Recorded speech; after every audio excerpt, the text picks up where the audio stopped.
bienvenidos a esta webinar de los ciclos de FISAR, de las webinars que hacemos mensualmente. Es un placer poder ver a tantas caras aquí conocidas. Muchísimas gracias por dedicar este tiempo vuestro a poder estar aquí en esta webinar, pues, que vamos a estar hablando sobre temas de debriefing y que vamos a estar acompañados pues, por Moon y por Andrés, que ahora les dejaré paso porque creo que siempre es bueno que se presenten las mismas personas más que otros los presentemos, ¿eh? Así que es un placer contar con ellos. Os quisiera pedir, que veo que hay gente que va abriendo las cámaras, que si podéis, pues que nos encantará que tengáis la cámara abierta, porque también nos gusta veros e interaccionar con vosotros.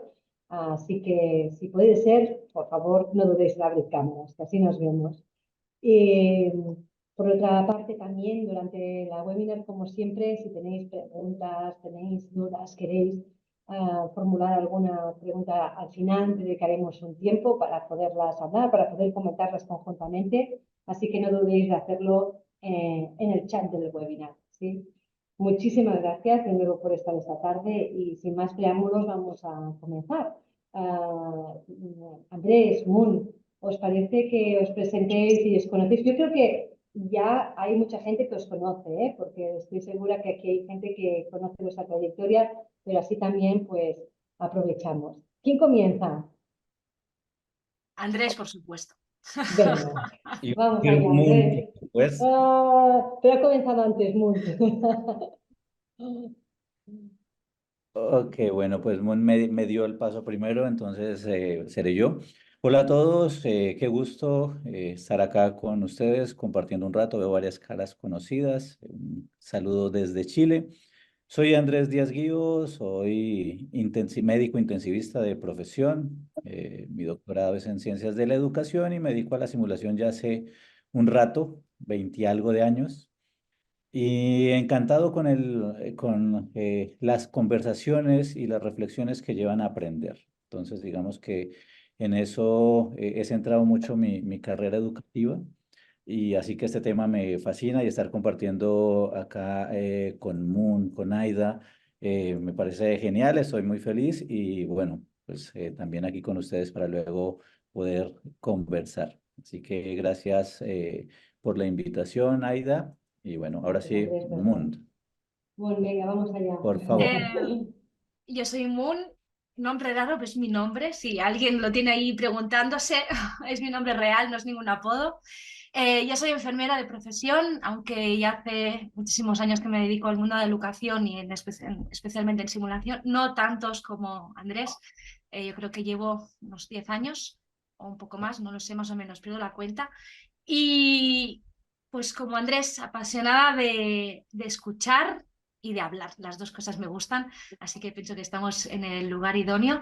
Y actualmente trabajo en la Universidad de Barcelona, más concretamente en las instalaciones del Hospital Clínic, y hago distinta formación, tanto universitaria como formación continuada en el hospital. Y a ver qué nos espera hasta ahorita. Muy bien, muchas gracias, Moni, muchas gracias, Andrés. Para mí es un placer que estén aquí. Ambos, Andrés, hemos podido coincidir por estos mundos y ha sido siempre un placer poder hablar con él y reflexionar sobre temas, pues como él dice, ¿no? De cómo generar, ¿no? Aprendizaje y también común. También agradezco muchísimo, ¿no? Porque, como todos sabemos también, como persona muy implicada en temas de debriefing, de talk, la Fundación Talk, pues yo creo que son personas que nos gusta muchísimo escuchar y poder compartir ratos. Yo, para los que no me conozcáis, soy Aida, soy enfermera y soy psicóloga y también, ¿no? Con el tema de briefing creo que junta lo mejor, ¿no? Creo que de la profesión, ¿no? La capacidad, ¿no? De poder ayudar a los clínicos, ¿no? Y de poder ayudarnos en nuestra mejora continua, en nuestra evolución y nuestra forma de pensar y también de la psicología, ¿no? Yo siempre digo que creo que ahí hay un punto, ¿no? También que ayuda muchísimo porque los procesos de cómo aprendemos y cómo miramos y nuestra lógica, pues ahí se invierte. Así que un placer.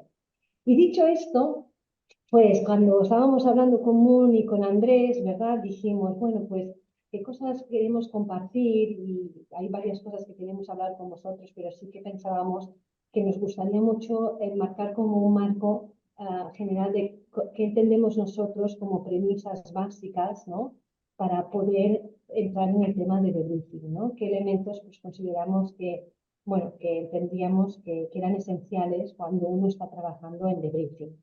Y Andrés Moon, yo lanzo algunos aspectos que dijimos, sí, por favor, pero sumamos, pero uno de los aspectos que comentamos, compañeros y colegas, es que pues es verdad que el tema de debriefing normalmente suele ser uno de los temas que siempre genera más interés. De hecho, hoy estamos aquí apuntados un montón de personas, ¿no? Que el debriefing nos llama. Y es por la importancia que le vemos, pero también por los retos que a veces puede simbolizar, ¿no? Pero que deseábamos mucho compartir con vosotros, como romper una lanza, porque tuve que el debriefing a veces pueden ser complejos o puede ser un reto por nuestro cambio, ¿no? También de chip que requiere como docente, pero también hay elementos que son fáciles de llevar. Entonces, una de las cosas que decíamos es que lo principal es decíamos que uno tenga expertise en lo que va a facilitar. Es decir, cuando te metes en un debriefing, deberías ser experto sobre esa temática que estás haciendo, ¿sí? Sobre todo porque al final vas a compartir parte de esa expertise y vas a compartir esa evidencia. Y decíamos que a veces no siempre tienes esa fórmula, es decir, te puedes encontrar, ¿no? En que en tu institución quieren hacer debriefing, vamos a hablar de debriefing clínico, de debriefing educativo, y te puedes encontrar que quieres hacer un debriefing, pero no hay gente, ¿no? Experta también en saber hacer un debriefing, ¿no? Entonces decíamos que siempre hay la posibilidad, ¿no? De estar con un experto, ¿no? O de la temática, pues que te complementen ese código. Yo creo que eso fue un punto que llegamos al acuerdo y que dijimos que era importante que entendiéramos que nuestra conversación va a partir, ¿no? De esa mirada. Andrés Moon, ¿qué otros aspectos, por favor, sumar a esto que estábamos comentando, ¿no? Que a veces esto también es un gran tema, ¿no? En el tema de hacer debriefing, ¿no? Empiezo, Andrés, ya que antes te he robado el turno. Sí que es verdad, ¿no? El debriefing es como el diamante de la simulación, ¿no? Es lo que todo el mundo, cuando alguien entiende el mundo de la simulación, la palabra que le viene después es debriefing, ¿no? Y no deja de ser más que una parte más de la simulación, ¿no? Y una parte esencial, pero como cualquier otra, ¿no? Sin el resto de las partes que componen una simulación tampoco tendría éxito el debriefing, ¿no? Pero sí que es verdad que es una de las partes más complejas y por lo tanto de la que a lo mejor tardamos un poco más, ¿no? En ser expertos en dominar yo diría que esta técnica. Me sabe mal decirlo y mira que soy amante del debriefing, pero es una técnica y como decía también Donald Trump, toda técnica tiene un arte, ¿no? Y como toda técnica y como todo arte, se nace y se aprende. Y por lo tanto yo creo que es como hincar codos y practicar, ¿no? Son las dos cuestiones. Por lo tanto, encontrar en un momento que tú haces simulación un experto en el área temática y que sea experto en la propia técnica, para mí es un lujo. Encanto. Y como cualquier lujo, pues son difíciles de encontrar porque hay muchísimas vertientes que se pueden hacer en una simulación, por lo tanto, hay muchas áreas de especialización y encontrar expertos en debriefing y en cualquier área de especialización es complejo, ¿no? Yo, por ejemplo, me dedico sobre todo en posgrado, en paciente crítico, y el paciente crítico es muy amplio. Encontrar expertos de cualquier lugar es difícil. Por lo tanto, una de las estrategias que hablamos es la que decías, Aida, ¿no? De poder tener un experto en lo que es la área, que se complemente con un experto con la propia técnica a la hora de ofrecer una conversación estructurada y reflexiva con unos objetivos docentes marcados, ¿no? Pero también voy a lanzar una piedra para reflexionar, ¿no? Y ahí necesitas una conexión y un entendimiento entre estas dos personas que van a liderar esa conversación. Y esto también es difícil. Es decir, puedo tener un experto en el área temática, puedo tener un experto en la propia técnica de dirigir una conversación, pero si no hay una unión y creo que también trabajo previo, etcétera, esta solución puede ser incluso un arma de doble filo, porque se puede transformar en una conversación también peligrosa, ¿no? Entonces, bueno, hay otras estrategias, podemos luego ampliar, pero sí que es cierto que la propia solución a veces puede ser un arma de doble filo si no se trabaja bien. No sé qué piensa Andrés al respecto. Vale, no, muy de acuerdo. No sé el nivel de todas las personas en cómo están en debriefing. Entiendo que si están acá es porque ya trabajan sobre debriefing, pero digamos, recordemos que el debriefing es una conversación, ¿cierto? Que tiene una estructura, que tiene una orientación y que tiene unos objetivos. Y podríamos hablar del debriefing psicológico, el debriefing militar, el debriefing educativo, el debriefing clínico, y hoy nos queremos centrar precisamente en debriefing educativo y debriefing clínico. En cuanto al debriefing educativo, es en el que más tengo experiencia y yo pienso que una conversación de dos o más personas que busca aprender a través de reflexionar sobre lo que se ha hecho y poder mejorar para el futuro, requiere de conocimiento, requiere de formación, ¿sí? Que es un tema que probablemente ahorita más adelante le hagamos un doble clic. Ujú, Y esa formación no siempre se llega a un nivel alto, no todo el mundo tiene un nivel alto de hacer un debriefing, digamos que estructurado.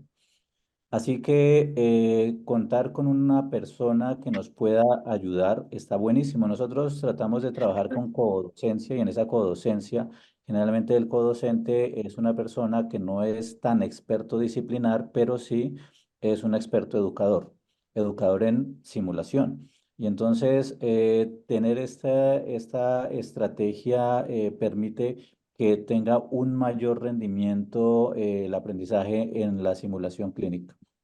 Entonces, eh, totalmente de acuerdo. Si las dos personas fueran expertos en ambas cosas, sería maravilloso y que nos ha tocado a veces donde los dos son expertos en eso y enriquece muchísimo la facilitación de la conversación, porque en el fondo quienes tienen que conversar son los que están en el momento educativo, digamos que presentar las ideas que tienen, entender los propios modelos y a través de esos modelos poderse dar cuenta en dónde pues, tendríamos que ajustar un poco. Eso es súper bueno. Así que sí, contar con otra persona siempre está bueno. Y hay una cuestión que es muy relevante y es que siempre hay alguien que sabe más que uno y eso es buenísimo y es una oportunidad para uno también crecer, ¿no? Entonces, bien, por ahí iría mi ujú. pensamiento. Creo que estáis diciendo cosas muy importantes, ¿no? En vuestros mensajes que coincido con todo. Una es lo que ha dicho Moon, ¿no? Respecto a que el debriefing es el diamante, ¿no? Pero que es verdad que no solo es el debriefing la parte que hace funcionar todo, sino que para que el debriefing funcione hay muchas otras partes. Entonces yo creo que esto también es un elemento importante porque quizás el experto en la temática donde cuando se juntan en el debriefing tiene un papel ahí, ¿no? De experto en la temática, experto de simulación, pero experto de simulación tiene un trabajo en todo, en todas las fases de simulación, ¿no? Entonces, yo creo que a veces también es, como decía también uno, antes se tiene como que hablar mucho esto, ¿no? Y yo creo que los facilitadores en simulación tenemos ese trabajo, ¿no? De hacer entender que no todo la fórmula es que se cocina en el debriefing, sino que es todo el proceso, ¿no? Y que es muy importante pues también que sepamos trabajar, ¿no? Y explicarnos y transmitir eso para que pueda llegar al éxito. Y también está, ¿no? Como dice Andrés, ¿no? Que estaba diciendo esa conciencia que normalmente no tienes ese binomio de uno, ¿no? Dos en uno, sino que tienes que compartir, pero que poder compartir de esa forma también tiene su riqueza, ¿no? Así que estamos, ¿no? En el que creo que esto puede ser una necesidad compartida internacionalmente, el hecho de que todos queremos pues, que la simulación se implante, pero que podemos tener fórmulas distintas y que es verdad que tenemos que tener en consideración estos elementos que estamos diciendo, ¿no? Así que también me ha gustado mucho porque fijaros que estamos hablando de briefing técnica como conversación, ¿no? Objetivos, así que ya veis que eso marca el todo, ¿no? Y la estructura, ¿no? Serían elementos claves. Por eso, dicho y haciendo este encuadre, yo creo que nos iría muy bien como comenzar a hablar sobre ese debriefing clínico y el debriefing educativo, ¿no? Sobre todo porque a veces puede incluso haber como confusión entre lo que es uno y lo que es otro, ¿no? Y entonces pensábamos que iría muy bien poder, pues bueno, definir qué características, ¿no? Que engloban uno versus al otro. ¿Os parece? Así que entramos en acción. Va, venga, que como a eso entras tú y vamos Mira, te propongo algo. Dime. A lo mejor se conoce más el debriefing educativo Pues vamos al educativo, me y parece a muy partir de bien. ahí construyo con las Me, diferencias y con me las parece muy diferencias. bien. ¿Sí? Vamos a comenzar por el educativo porque es verdad y tiene mucha razón Moon, que es mucho más archiconocido. Vamos allá.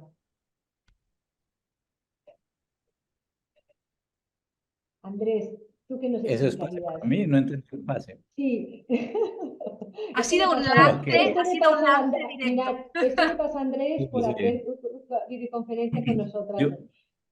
A nivel Sí, yo iba por la banda, y vi que hacia dónde viene. Bueno, voy a ir para acá. Bien, el debriefing educativo es una conversación reflexiva post-evento, ¿no? En el caso educativo, diríamos, y en simulación es una conversación es dialéctica, intencionada, reflexiva, ¿no? Me quedaría con esas tres cuestiones que ocurre después de la actividad de simulación, pero ¿qué actividad de simulación? Es decir, así consideremos que el debriefing es uno de los puntos más importantes, o en los momentos, mejor, más importantes para generar aprendizaje. No a todo le hacemos debriefing, no siempre hay que hacer debriefing, habrá momentos donde es mejor dar un buen feedback, ¿cierto? Ujú. Así que el debriefing, digamos que las características tiene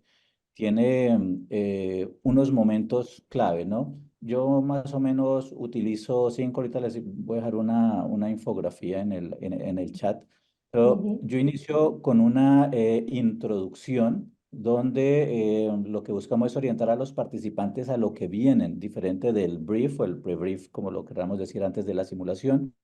Y esto es viajar con un propósito y decir para dónde vamos. Luego es importante tener en cuenta que la carga cognitiva dependiente de emociones no nos permite avanzar, no nos permite reflexionar, así que permitir la descarga de emociones. Eh, Está eh, apareciendo una pizarra, no la puse yo. Sí, se está cargando. Ya. Vale, vale. Ujú. Eh, entonces,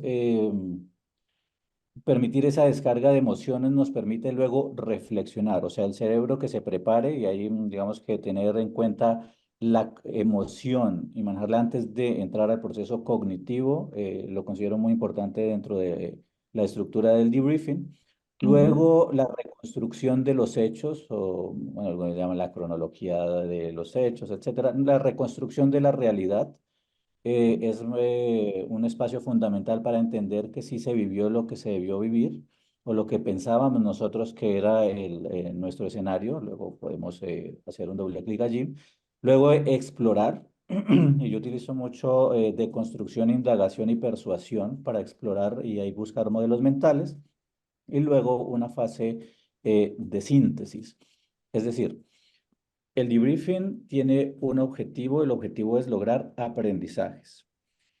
Hay diferentes niveles de profundidad al que podemos nosotros llegar y en eso va qué tanto vamos a buscar modelos mentales. Digamos que es fácil decirlo, pero hallarlos y trabajarlos no es tan sencillo, así que eso requiere una formación. Es importante que se genere ese reconocimiento desde quien está haciendo la simulación, participante, estudiante, no sé el nombre que le querramos utilizar, y hacer vigilancia epistémica y de lo que nosotros estemos trabajando, de objetivos de aprendizaje que al final sea lo que se ha aprendido, ¿no? Porque muchas veces decimos, bueno, ¿y qué se llevan para la casa? Y lo que se lleva, no, el café estaba muy rico, no, la temperatura estaba buenísima, ¿no? Pero nada tiene que ver con los objetivos de aprendizaje. Entonces, por eso, digamos que tiene que tener cierta lógica. Entonces, más o menos es un marco general de lo que sería un debriefing educativo.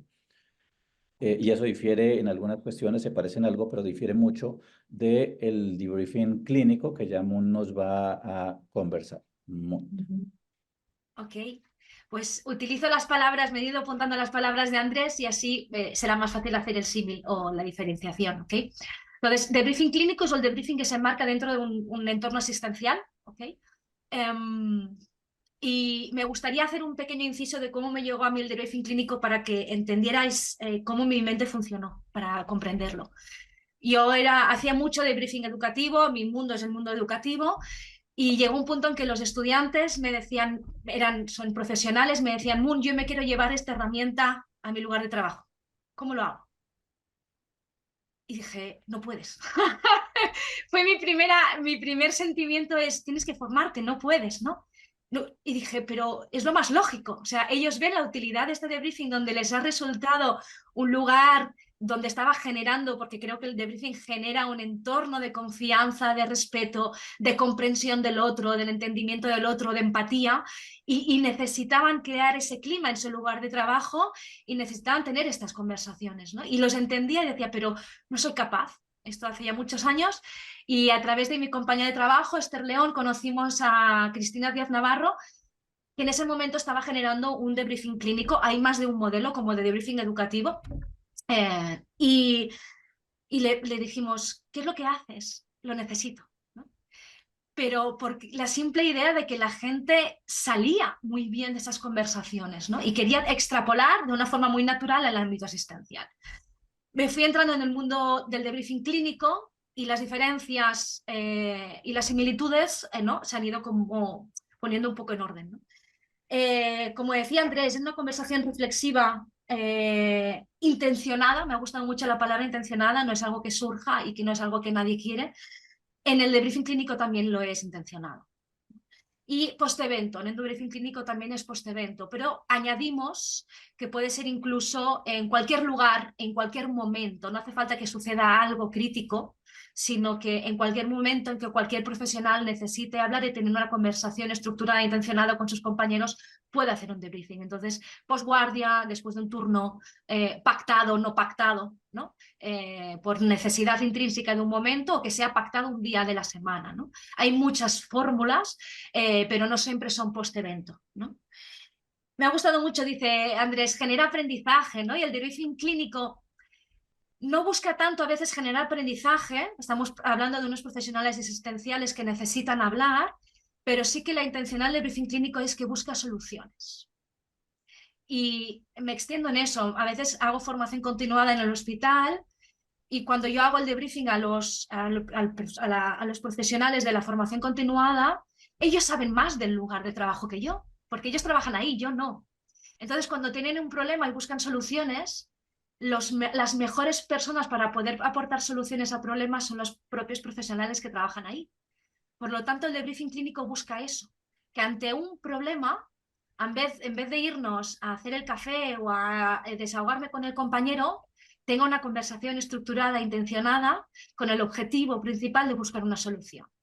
Y las mejores personas que pueden encontrar soluciones son aquellas que se enfrentan cada día al mismo problema y que conocen la institución, sus intríngulis, sus peculiaridades, sus necesidades.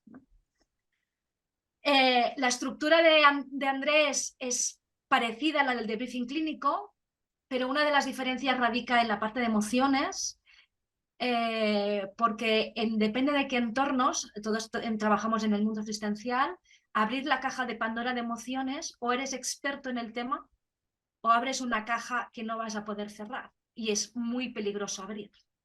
Entonces las emociones, la fase de emociones se transforma en ¿de qué queréis hablar? Entonces, algo diferente del debriefing educativo del clínico es que el debriefing educativo está integrado en una malla curricular o con unas intencionalidades pedagógicas y por lo tanto tiene los objetivos docentes. El debriefing clínico sale de la propia necesidad y no hay un objetivo pactado inicialmente. Y por lo tanto, en la primera fase de emociones, en vez de esa, lo que se hace es un pactar de qué queremos hablar y se pacta el objetivo a tratar. Otra diferencia es el tiempo. El debriefing clínico, si todos trabajáis en el mundo asistencial, vamos con una carga laboral increíble y añadir un tiempo para tener esta conversación y por lo tanto con una alta carga cognitiva y emocional en esa conversación, se tiene que hacer en muy poco tiempo. Entonces dicen que los debriefings clínicos no pueden ser superiores a 10 minutos aproximadamente. Son conversaciones muy cortas, ¿sí? En un ámbito privado y que los miembros que han participado en ese evento estén presentes. ¿Ok? Y otro, me gustó mucho, dice, ¿no? Dice Andrés, depende de los niveles de profundidad dentro de la conversación. En el debriefing clínico, con esos 10 minutos, que lo que tú busques es una solución práctica para el problema que tienes, la profundización de los marcos mentales no existe. ¿Sí? Sí que va a depender del nivel de facilitación que tenga la persona que lidera esa conversación. Y aquí hay distintas ramas, hay gente que dice que el debriefing clínico tiene que ser liderado por un experto y hay gente que dice que el debriefing clínico solo hace falta tener un poco de conocimiento para poder tener una conversación reflexiva con tus compañeros. Entonces ahí dependerá también del nivel de capacidad que tenga la persona que lidere esa conversación y las capacidades que tenga de facilitación, ¿no? Y ya ligaba con esto, con la última parte de Andrés que decía de requiere formación. Con el debriefing clínico, pues con estas dos vertientes hay... Yo en la que estoy metida, que estoy, abogamos y con una formación muy pequeñita de 2 horas es suficiente como para poder tener esta conversación, pero sí que es verdad que hay otros modelos de Canadá, etcétera, que sí que abogan para una formación más extensa y también entiendo que los objetivos de ese debriefing clínico son un poco diferentes. Y más o menos esta es la diferenciación. Una cosa que me gusta mucho del debriefing clínico y me gustaría poner encima de la mesa porque me parece precioso, es que es una herramienta en un mundo asistencial que ayuda a democratizar las conversaciones, porque cualquier persona las puede liderar y las puede tener. Entonces, tener una herramienta tan fácil como es hablar de una forma estructurada en muy poco tiempo, que permita crear un entorno democratizador, me parece maravilloso. Así que quería terminar con esto. Yo quisiera agregar a lo último que plantea Moon como Ujú. intensivista, que una parte importante de nuestro trabajo no la callamos, ¿no? No Ujú. conversamos sobre eso, pasan las Ujú. cosas, tenemos las guardias, hay eventos muy complejos, hay sufrimiento de todo el mundo y nunca hablamos de eso. Así que comenzar a hacer debriefing clínico es una muy buena estrategia para lograr construir equipos, ¿sí? Esto Exacto. hace... bien llevado ayuda a que los equipos se cohesionen, ¿no? Y Ujú. equipos cohesionados son súper importantes para la práctica clínica y por supuesto para la seguridad de los enfermos. Eso no. No, me parece muy interesante porque yo creo que estamos en una sociedad, ¿no? No muchas veces que dicen, si no quieres parecer un ignorante, pues no preguntes, ¿no? Si no quieres ver un incompetente, si no quieres parecer un incompetente, pues no admitas que te has equivocado, ¿no? Si no quieres ser intrusivo, pues oye, no digas nada, ¿no? O sea, estamos como acostumbrados como tú dices, Andrés, ¿no? A muchas veces a callar, no compartir. Y creo que es muy interesante esta conversación porque algo sí que se evidencia es que con el tema de debriefing clínico, ¿no? Sale algo que quizás a veces en el debriefing educativo y también aparece en el educativo, pero me gustaría como explorarlo con vosotros y hablarlo, es el tema de que en el debriefing clínico buscamos soluciones, ¿no? Es como una indagación mucho más apreciativa en la mirada, ¿no? Donde es verdad que el error puede existir, pero las gafas que nos ponemos es esa indicación más apreciativa de las cosas, incluso más democrática, ¿no? Posiblemente porque en el debriefing clínico estamos con gente que son profesionales, ¿no? Y en las que queremos avanzar, ¿no? En cambio, en el debriefing educativo posiblemente estamos con personas que muchas veces sujetos a un plan de estudios o porque están en un proceso de aprendizaje, necesitamos que cumplan los objetivos de aprendizaje, es decir, de generar nuevos procesos, ¿no? Entonces, en esta reflexión que estamos haciendo, ¿no? Que me gustaría saber, bueno, qué pensáis vosotros y si creéis que eso comporta también retos distintos en cada uno, ¿no? De los debriefings, porque yo creo que es importante, ¿no? Que o lo que a mí me surgía hablando con vosotros es que al final yo creo que el debriefing educativo y el debriefing clínico están conectados, porque si nosotros trabajamos el debriefing educativo en las universidades, en los entornos, ¿no? Profesionales, serán gente que seguramente el debriefing clínico no lo verá alejado, porque lo que estamos haciendo es un clima de apertura, ¿no? De tomar riesgos en el aprendizaje, pero tengo un espacio donde puedo equivocarme, y lo aprendo en la universidad, y me voy al ambiente clínico y veo que esa herramienta también la tengo ahí, ¿no? Entonces, bueno, en este speech me gustaría saber, ¿no? Con esto que dices, Aida, me vienen dos cosas en la cabeza, ¿no? Hemos hecho implementación de debriefing clínico en varias instituciones de distintos países y por lo tanto con distintas culturas. Y dentro del mismo país, cada institución es una cultura diferente y dentro de la propia institución, cada unidad asistencial es una cultura diferente, ¿no? Y nos dimos cuenta que la cultura donde se implementaba debriefing clínico hacía depender el éxito de la implementación. Es decir, si tenías una cultura de seguridad, una cultura Claro. de corresponsabilidad, de pertenencia incluso, hicimos una investigación a por qué estaba ocurriendo eso, ¿no? La implementación fue un éxito. En cambio, en lugares donde esta cultura no existe, sino que es más punitiva, es más jerárquica, ¿no? La implementación fue muy compleja, incluso no funcionó. Y bueno, algo muy curioso es que cuando implementamos en un lugar muy concreto, que no quiero hablar, es en positivo, pero funcionó muy bien la implementación. Y me acuerdo intentando indagar con los profesionales que hacían debriefing clínico, me decían, Moon, si esto es lo que hacía contigo en la universidad. Entonces me recuerda esto que has dicho, ¿no, Aida? De que era gente que en la universidad recibió simulación, hacían este tipo de debriefings con nosotros, luego llegó Talk y para ellos, o llegó cualquier otro debriefing clínico, para ellos no era distante eso, era algo normal o era algo incluso necesario, ¿no? Entonces la implementación de este tipo de conversaciones fue fácil. Por otro lado, también nos generó en nuestro lugar de trabajo, hablando con compañeros, de si es necesaria esta cultura para instaurar una herramienta como esta o la propia herramienta transforma el lugar, que también es verdad. La propia herramienta hecha... y aquí era como, bueno, tampoco tenemos que esperar transformar toda una cultura para implementar algo que lo que potencia es esa propia transformación, ¿no? Y yo creo que ocurre lo mismo en las universidades o en formación continua con debriefing educativo, ¿no?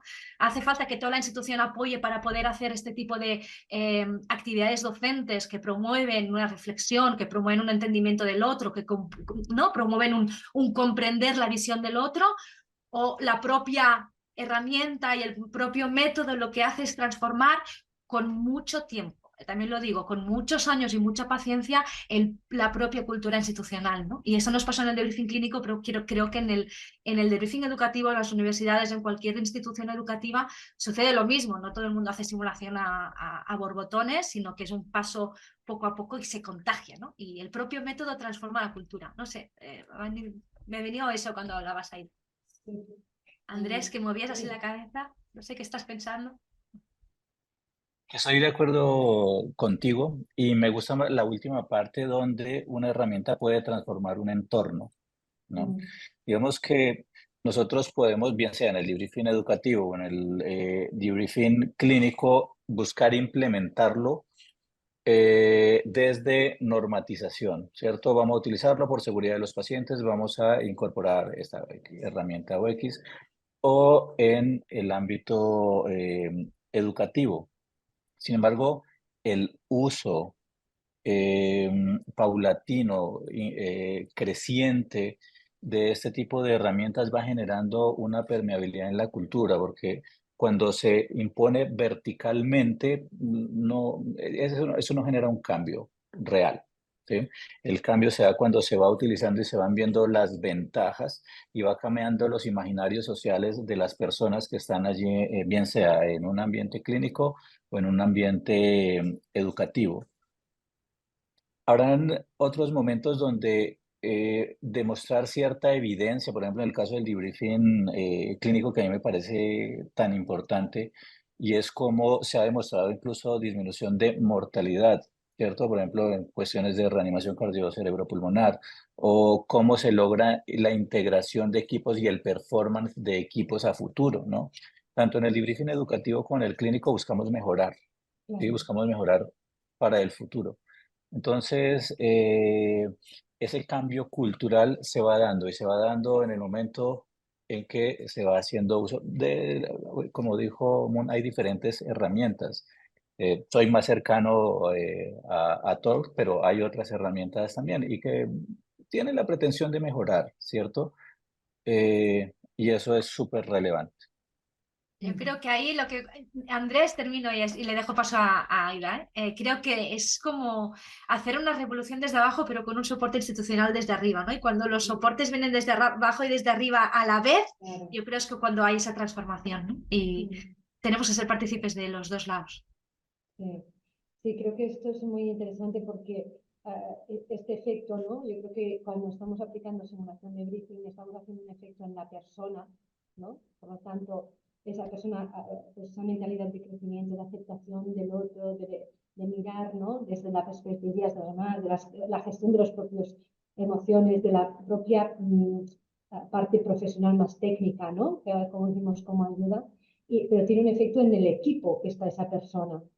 Y ese equipo tiene un efecto en la organización y en la organización de la institución. Así que yo creo que lo que hablamos al final, ¿no? Los que nos movemos en simulaciones, que evidentemente hacer debriefing, simulación dentro de los equipos, tiene un efecto, evidentemente, en la competencia, pero después también a nivel sistémico. O sea, la propia metodología ayuda a cambiar, ¿no? La cultura, ¿no? O sea, que son aspectos que muchas veces no están en los objetivos del debriefing, pero que acaban teniendo, ¿no? Un impacto, ¿no? Son los objetivos Así, ocultos, Aida, que les llamamos. exacto, sí, que no están, pero que generan. Por lo tanto, es muy interesante y creo que hemos podido, ¿no? Como responder a las diferencias entre debriefing clínico, debriefing educativo, que tienen mucha conexión, pero es verdad, ¿no? Que después hay puntos distintos y que es importante saberlos, porque cuanto más conozcamos ellos, también más flexibilidad tenemos como educadores en dónde, cómo, cuándo los aplicamos, ¿no? Y después esta conversación, ¿no? De cómo al final estas herramientas tienen un impacto no solo en los objetivos que queremos reducir, sino a nivel sistémico en las personas, equipos y organización, ¿no? Y yo creo que eso es maravilloso.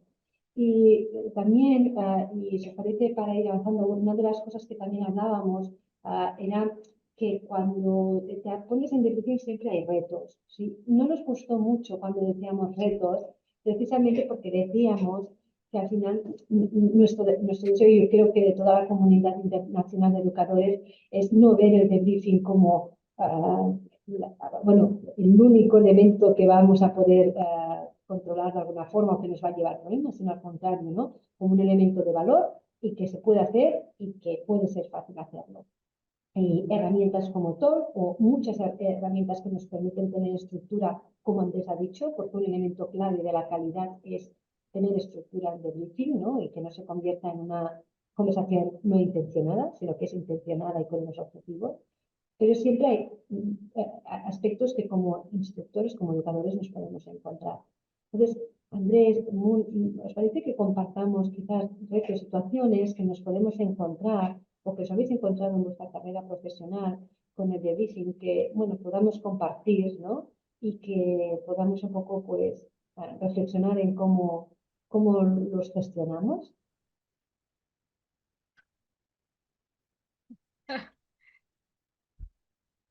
Bien,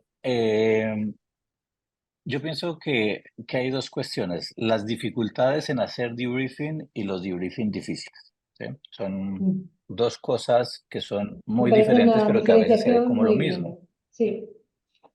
Claro.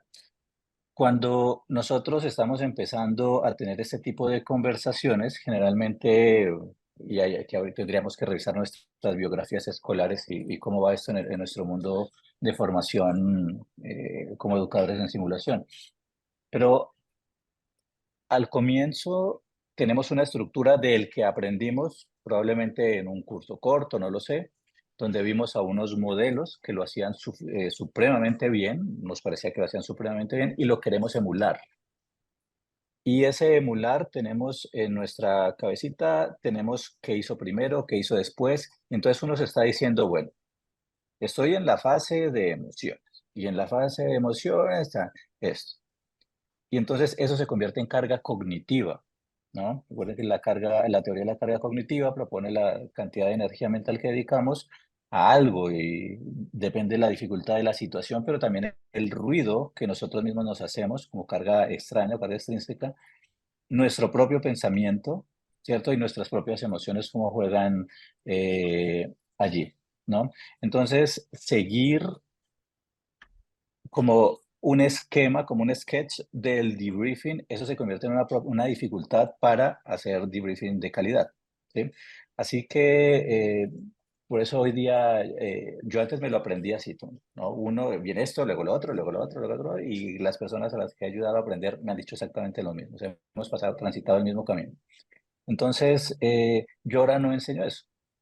Cuando yo trabajo con educadores, digo, no, o sea, ¿cuál es el objetivo? ¿Qué quieres lograr? No, bueno, primero orientarlos de que vamos a hacer un debriefing y qué es lo que vamos a hacer y para qué lo vamos a hacer. Ah, bueno, listo. ¿Y ahora qué quiere hacer? No, pues quiero que se sientan libres para poder pensar y procesar. Ah, bueno, entonces ahí vamos a descargar emociones. ¿Y ahora qué quiere hacer? No, pues yo traje unos objetivos para trabajar y ellos tienen otros objetivos para trabajar y quiero compaginar. Pues muy bien, exploremos a ver si eso tuvo relación con la simulación, si nos lleva a aprender lo que vinimos a hacer el día de hoy, si puede aportar y así sucesivamente. Es decir, tener objetivos. O sea, no aprenderme el qué, sino el para qué. ¿Cuál es el objetivo de cada una de las etapas que pudiese tener este tipo de conversaciones? Entonces, eso me ha ayudado a mí. No tocaría lo de debriefing difícil, es otro tema, que son conversaciones retadoras, ¿sí? Retadora. Conversaciones complejas, Sí. ¿sí? Que pueden llevar a que no se aprenda, ¿sí? Pero Mm, lo dejaría solo ahí como título. mm, Listo. mm. Ay, es que me lanzas un reto diciendo esto, Andrés. No sé si existe. Yo ahora no sé si existen los debriefings difíciles. Creo que sí que existen debriefings en momentos educativos que no tendrían que estar. No sé si me explico. En cualquier proceso, ¿no?, de aprendizaje de una persona, los tratamos en ramat, ostras, en rebaño, ¿no? Y por lo tanto, en universidades o en posgrado, ¿no?, los 100 les toca lo mismo, pero los 100 están en el mismo momento educativo, ¿no? Y por lo tanto, los 100 reciben el mismo debriefing o la misma conversación, pero no todo el mundo está en el mismo proceso, ¿no? Y entonces, a lo mejor Claro, estamos forzando una conversación en un momento que no toca. Y por lo tanto las conversaciones son complejas o son más difíciles porque no es su momento, ¿no? Entonces ahí me salta el reto como docente, pero desde un plano más previo, que es si he diseñado la simulación en el momento que pertoca para esta persona. Es complejo porque estoy dentro de una institucionalidad y dentro de un programa formativo donde todos tienen que pasar por unos mínimos, ¿no? Y ahí entramos en cuánto individualizas la formación y en cuánto la estandarizas, ¿no? Y por lo tanto no sé si existen los ejercicios complejos o difíciles que se les llama, sino que pienso que no son conversaciones en el momento oportuno, o también me ha ocurrido que yo no soy la persona que está en el momento ideal para tener esa conversación. Yo también he sido, yo creo que un elemento que dificultaba esa conversación y no estaba bien o no lo sabía o no soy la persona adecuada, ¿no?, para que el otro aprenda, ¿no? Y bueno, esos son retos muy complejos porque te ponen en el centro de la diana de que no estás haciendo a lo mejor bien tu trabajo como educadora, ¿no? Y a veces lo que hacemos es lanzarlo hacia el otro, ¿no?, en vez de buscar hacia nosotros. Entonces, para mí uno de los retos del debriefing educativo es la búsqueda en mí misma de qué cuestiones no estoy llevando, ¿no?, mm, correctamente dentro de la estructura planteada, desde la propia estructura del debriefing, claro. la propia estructura de la malla curricular, la propia estructura de toda la simulación. Sí que lo hago, ¿no?, con todos los estándares de buenas prácticas que todos conocemos, pero siempre hay fallos, ¿no? Y esos fallos, lamentablemente y lastimosamente, repercuten en el aprendizaje del otro, y eso, por lo tanto, genera un daño también a nivel tuyo profesional, ¿no?, que para mí es una de las mayores dificultades como docente cuando hago este tipo de prácticas educativas. Andrés, me has venido esto cuando Sí. tenía otra cosa que quería hablar, pero mi cabeza a veces va muy rápido. Claro, está muy bien, no, eso es muy interesante. Yo creo que comparto con vosotros, ¿eh? Em, es verdad que a veces se pueden encontrar situaciones, retos, como se dice, ¿no?, de briefing, pero estoy muy de acuerdo con vosotros que también durante estos años lo que he aprendido es esta mirada hacia uno mismo. Yo creo que cuando un debriefing no funciona, lo primero que deberíamos preguntarnos es qué he hecho yo, ¿no?, en este debriefing, o cómo ha estado diseñado este programa, esta simulación, en qué momento se ha hecho, porque muchas veces yo creo que podemos encontrar la respuesta en cosas que o que no hemos madurado suficiente o quizás no hemos utilizado, ¿no? Me refiero, por ejemplo, que los objetivos son claves en el tema del triunfo del debriefing. Entonces, esos objetivos, ¿no? ¿Para qué estaba, ¿no? El para qué, ¿no? Entonces creo que es muy importante, tanto a nivel de simple redacción como a nivel de cómo nosotros estamos, o sea, yo puedo tener unos objetivos muy claros, pero lo que quiero ver de esos objetivos también lo tienen claro los alumnos. O sea, Ah, tenemos que estar en la misma página, porque si yo quiero que esto aquí hablemos de tal cosa, pero lo que espero ver de los alumnos no está, ¿no? A un entiendo. nivel ni de lo que hemos pedido, ni de lo que ellos saben, ni de lo que pide la simulación, el briefing se va, ¿no? Y creo que eso es muy importante, ¿no? Y yo creo que también a veces no utilizamos todas las herramientas, ¿no? Pienso, por ejemplo, ¿no? Tenemos elementos, y ahora hablaré de, por ejemplo, la premisa básica, ¿no? Que son cosas que las podemos utilizar o no podemos utilizar, porque a veces hay modelos que no utilizan, pero qué mirada, ¿no? apreciativa tenemos hacia los alumnos, ¿no? Cuando estamos haciendo esto, porque quizás no la estamos rescatando en el debriefing, ¿no?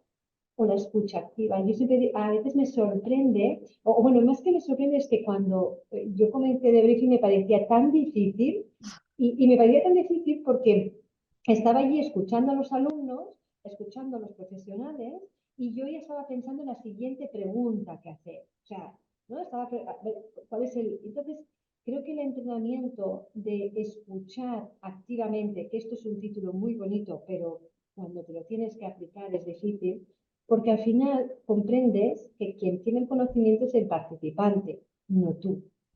Y yo creo que eso también el debriefing te lo enseña. Y cuanto más te lo aplicas son herramientas que como más vuelo te van a facilitando el tema de debriefing. Así que por eso yo siempre hago como una lectura interna de cómo está mi escucha activa, cómo he creído yo, ¿no? En lo que me está diciendo él, y preguntar en base a lo que él me dice, no en base a lo que yo quiero, ¿no? Y cómo utilizo toda la estrategia pedagógica que tiene la simulación, ¿no? Que creo que es un poco lo que estáis diciendo, ¿no? Porque podemos encontrarnos retos que sean de alguna forma un tanto por ciento provocado por nosotros, ¿no? Y la estructura, yo creo que la estructura nos salva y la estructura nos encorseta, y todo depende de cómo la usemos, ¿no? Totalmente. Y la estructura me ha salvado en momentos en que me sentía perdida, y la estructura me encorseta, me ha encorsetado, y creo que me encorsetará porque no deja paso a poder tener una conversación totalmente honesta, transparente y constructiva con el saber del otro, ¿no? Y estar pensando en qué me está diciendo, para qué pregunta tengo que hacer para llegar a este objetivo, ¿no? Y toda tienes una estrategia, porque el debriefing lo planeas y lo diseñas antes de ejecutarlo, ¿no? No es que yo me siente ahí en unas sillas y vamos a hablar de este objetivo, sino que hay un diseño detrás de esa conversación y un trabajo previo entre todos los compañeros que hemos diseñado esto, y ahí es como, al final, es como el salto al ruedo de todo el diseño previo, ¿no?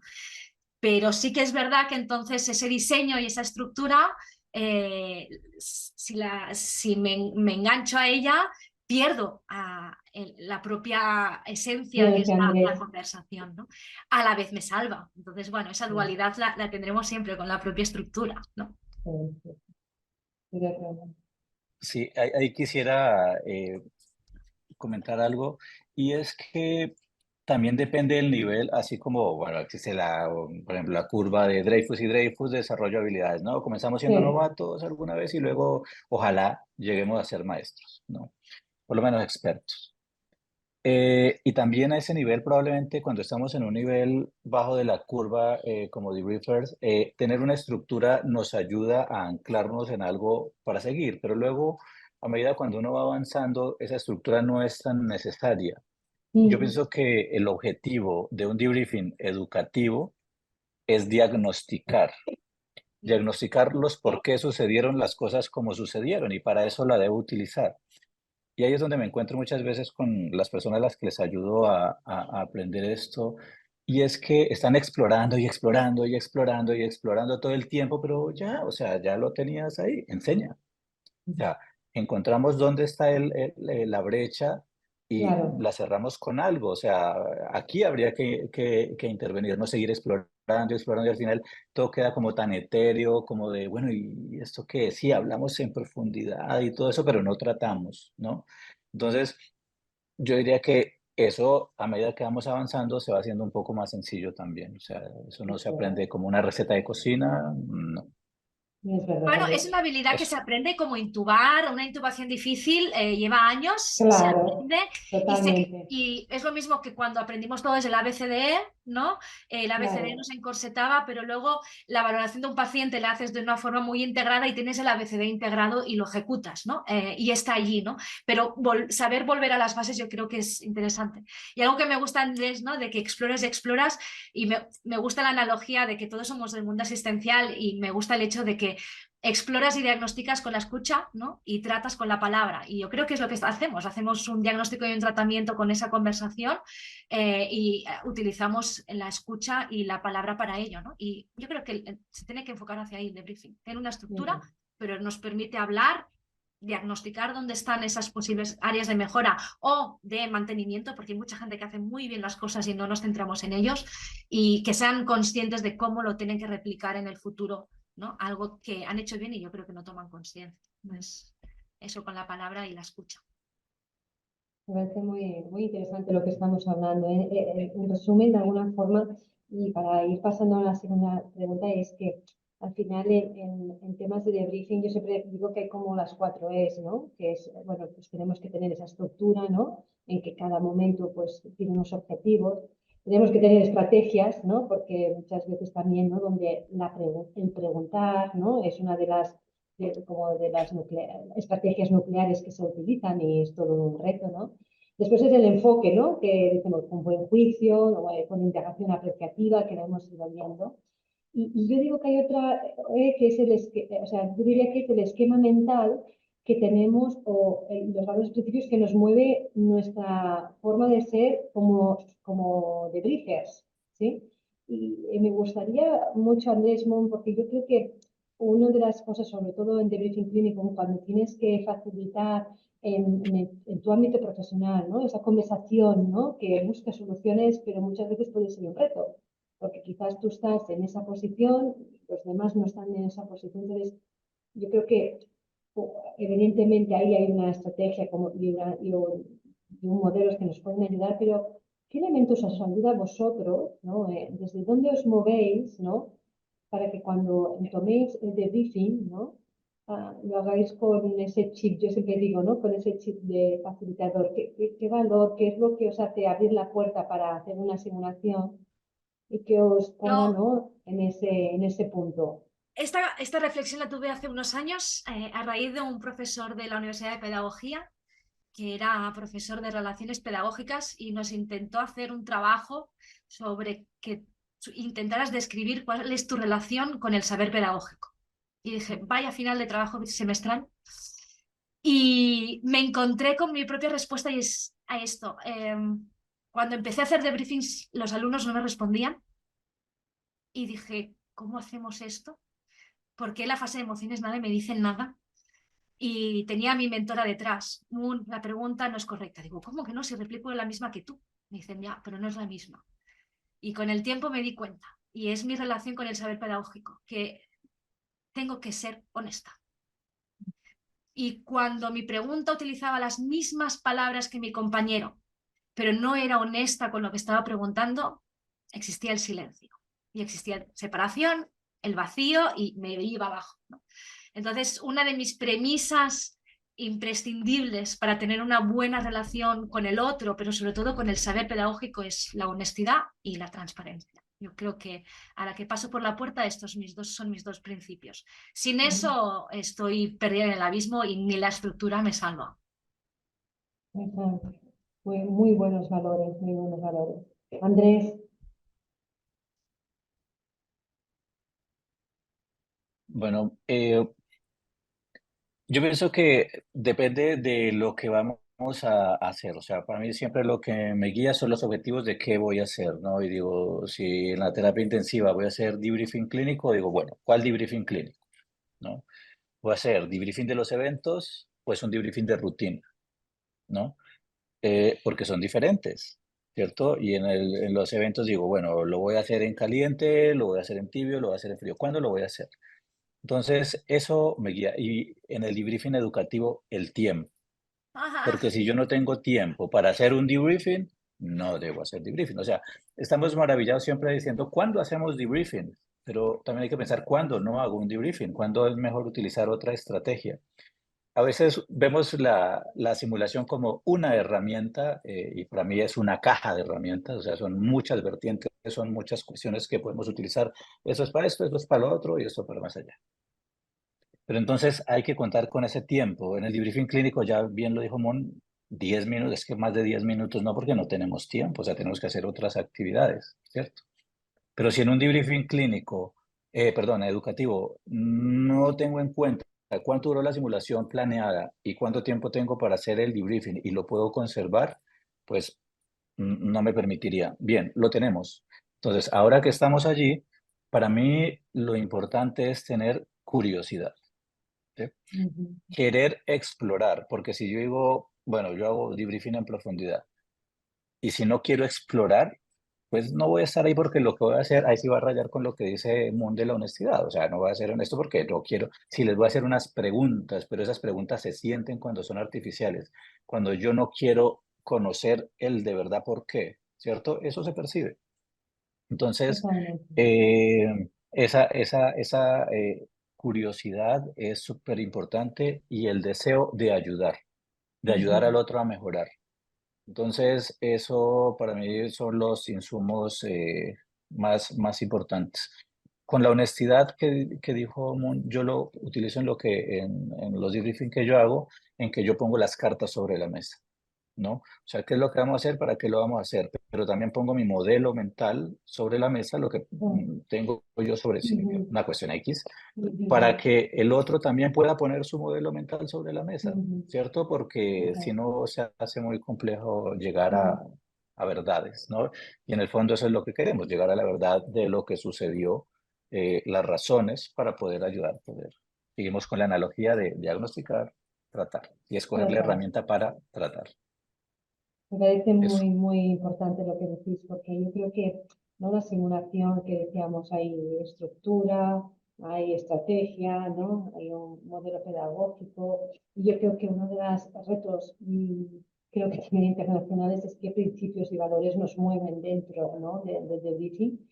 Y claro, si creemos en el debriefing que decíamos, oye, que hay una apertura, que puede crear clima de confianza, también tiene que ver en cómo nos posicionamos, ¿no? Y creo que esos elementos de honestidad que se traducen, ¿no? En cómo yo expongo lo que estoy pensando, en cómo yo digo honestamente y transparente, ¿no? Tanto como tú, como Moon estáis diciendo, ¿no? Ese deseo de ayudar y autenticidad son claves en que todos nosotros los demostremos, ¿no?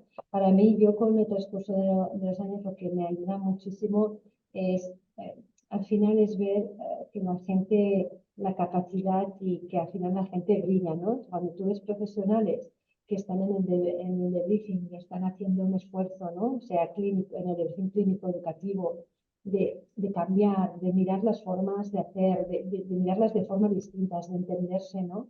Yo creo que eso es un elemento tan maravilloso que tienen los profesionales clínicos que creo que siempre que entro en una aula pienso que lo que debo hacer es creer, ¿no? En las personas y confiar en que al final quizás nos vamos a encontrar con un de origen difícil, pero que los profesionales tienen respuestas a sus situaciones y que a veces sencillamente necesitan a alguien, ¿no? Que crea en ellos, ¿no? Y siempre me gusta mucho Guardiola, y le dicen, ¿tú qué haces para que triunfe tu equipo? ¿No? Evidentemente no son nuestros equipos, los de Brife son de ellos, ¿no? Pero él dice creer, ¿no? Y yo creo que, bueno, conociendo a Moon y a Andrés, creen, ¿no? Creen en lo que hacen y creen en los que tienen allí, ¿no? Y yo creo que eso es clave, ¿no? Y eso se nota, ¿no? Porque si no crees, pues también se nota.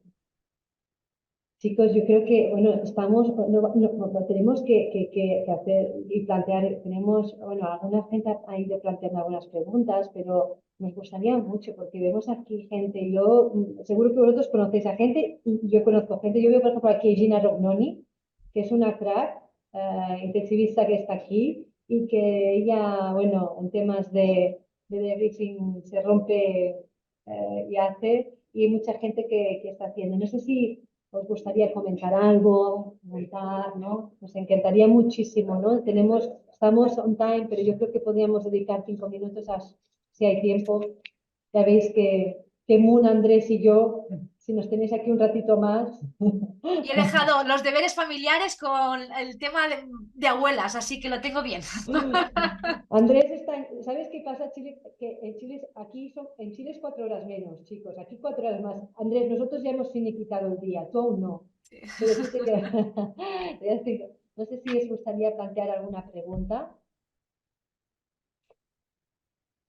Ahí día, Jonathan, José, ya que decía, ¿qué estrategias podría aplicar para aumentar la motivación en el desarrollo de debriefing educativo y poder aumentar el aprendizaje reflexivo de los participantes? ¿De qué estrategia aplicar para aumentar la motivación en los alumnos, ¿no? Cuando hacemos, yo creo que es el diseño educativo, posgrado, grado, también en el ámbito no hospital se hace el diseño educativo. ¿Qué elementos creéis que puede ayudar a la motivación? Uno que encontré es que ellos encuentren la transferencia de lo que se está hablando en su vida. Sí. Normalmente los debriefings lo hacemos de cuestiones profesionales y por lo tanto de eso que estamos hablando que a lo mejor no le interesa y por lo tanto cómo va a hablar y reflexionar y tener una conversación profunda acerca de algo que no ve importancia o aplicabilidad hacia su práctica, ¿no? Entonces, de cualquier aspecto que se pueda hablar en un debriefing, sea más clínico, más técnico o más no técnico, yo creo que siempre hay alguna cosa que pueda conectar y que pueda transferir a su vida, ¿no? Y yo creo que lo interesante es cuanto más rodaje tienes con los objetivos y más los hablas con debriefings, cada vez escuchas del mismo tema distintas versiones, ¿no? Y vas recopilando eso. Entonces es más fácil buscar con ese perfil que tienes delante, ayudarle que encuentre qué es aquello de lo que se está hablando y que pueda transferir. Cuando encuentra conexión con él, la conversación es fácil. Yo creo que es buscar el link que tiene en su práctica, ¿no? Y a lo mejor estás haciendo una simulación de pediatría con una persona que está haciendo geriatría, ¿no? Y entonces dices, a ver cómo encontramos ahí el punto, pero seguro que hay algo de la simulación de los objetivos que puede ser extrapolable, por raro que parezca, a su práctica. Y ahí la motivación está garantizada. Sería un consejo. ¿Quieres Sí, sumar alguna cosa? tú. Ya. Gina, después sumas tú. Va. Andrés, di. De acuerdo, la utilidad, ¿no? La utilidad que puede tener estas conversaciones y son diferentes en el pregrado, en el posgrado y en la educación permanente. Algo que nosotros encontramos donde es más complejo conversar a veces en el pregrado, porque no va a estar la estructura, no se entiende bien, muy bien qué es lo que estamos haciendo, para qué son esas conversaciones. Cuando nosotros hacemos debriefing y generamos esta reflexión, digamos que el conversar, sacar las palabras, decirlo, es la manipulación de los modelos mentales. O sea, el pensar sobre algo es la manipulación del modelo mental. Luego, entonces, esto se convierte en una estrategia metacognitiva. Entonces, ahora me voy a lo que hemos hecho nosotros. En la perspectiva que nosotros tenemos de simulación estructurada, nosotros enseñamos estrategias metacognitivas a los estudiantes. Entonces, al entender esas estrategias metacognitivas, parte de mi tesis doctoral, y no les voy a enredar mucho, pero el que lleven esas estrategias metacognitivas, las logren incorporar, les ayuda a entender el por qué. Si ellos entienden el por qué y para qué están haciendo lo que están haciendo, logran un enganche cognitivo súper potente. Entonces, yo diría que también por ahí va la cuestión, enseñarles para qué, en palabras sencillas, enseñarles para qué es que hacemos el debriefing, para que le encuentren utilidad y propósito. Me parece muy interesante esto. Hay una tesis de una compañera que está haciendo Thinking Based Learning, TBL, que habla sobre también todo esto, Ana, que va en esa línea, Andrés, y creo que eso nos ayudaría mucho en el tema de mejorar los debriefings cuando estamos dirigidos, sobre todo, ¿no?, al ámbito más de grado, ¿no? Grado que, bueno, pues eso, generar estos circuitos son importantes. Gina, ¿tú querías sumar algo? Sí, bueno, yo aparte de estar encantada de escuchar, ha sido un placer absoluto escuchar y seguro que mucha gente podría hablar también. Yo quería ponerles un punto que yo me encuentro con una dificultad especial, que según qué ámbitos he encontrado soluciones buenas, ¿no? Pero en el ámbito del debriefing clínico hay un punto clave que es la transferencia de las acciones claves, ¿no? Al final de la reflexión y todo, ves que tienes que tomar unas acciones, hacer unos cambios, unas mejoras, lo que sea, ¿no? Y a veces cuesta, si no tienes un mecanismo muy, muy organizado, por ejemplo, yo vengo de la aeronáutica, ¿no? Y allí había pues unas safety alerts continuas en todo momento. Claro. En el ámbito hospitalario, yo os quería preguntar cómo podemos mejorar esta transferencia, este impacto, porque además tiene un efecto doble, ¿no? Porque por una parte es muy difícil ejecutar realmente esta acción y cambiar la forma de hacer, ¿no? Esta solución que hemos encontrado. Y por otro lado, te das cuenta de cuando realmente se aplica, ¿no? La gente se motiva al triple, porque ve que esa conversación ha generado un impacto sobre una mejoría sobre lo que han vivido, pero además que genera una corresponsabilidad, ¿no? Genera una sensación de participación y de responsabilidad, de implicación, que creo que es fantástica, ¿no? Pero a mí me cuesta en el ámbito clínico hospitalario, en gente que no tiene esta estructura, realmente esta transferencia. Y si tenéis algún consejo. Sí, lo vi, estuve haciendo una estancia en UK para encontrar el debriefing clínico y vi la clave, que era step by step. Entonces, cuando se hacen propuestas de cambios, cuando la propuesta de cambio, uno, no depende de ti exclusivamente, sino que depende de otros. Y dos, es demasiado extensa en el tiempo. Tres, es demasiado extensa en ambición, no se ejecuta. Y eso lleva a la frustración y por lo tanto la herramienta que me ha llevado a hacer esto no sirve, ya no lo hago más. Solo funciona cuando los cambios propuestos son muy pequeños, pero insignificantes. Cambiar el teléfono de lugar para que sea más rápido llamar a pedir ayuda, ¿no? Cambios que dependan de ti o como mucho de otra persona más, ¿sí? Y que se puedan ejecutar en el tiempo de forma muy corta. Cuando esto consigues hacer 2 o 3 cambios, entonces en la siguiente conversación ya te puedes plantear un cambio que tenga o más duración o que no dependa tanto de ti, ¿sí? Porque entonces la gente la frustración la tolera mejor. Porque entonces dice, vale, no es que la herramienta no sirva, sino que a lo mejor me he planteado algo que es más complejo de realizar, ¿no? Entonces, de repente, si haces un debriefing clínico después de una parada cardiorrespiratoria, de ahí no sale nada bien, ¿no? Sino que se tiene que hacer de cosas que se pueden transformar y cambiar, ¿no? Entonces, de las cosas más pequeñas salen las ganancias marginales, ¿no? Eso de que pequeñas ganancias muy pequeñas, muy marginales y muy diferentes entre sí, luego convergen en el tiempo y hacen un gran cambio, ¿no? Entonces, estoy muy de acuerdo contigo en esto que has dicho, porque me encanta ver cuando hay una situación que la sensación ha sido que todo ha ido muy bien.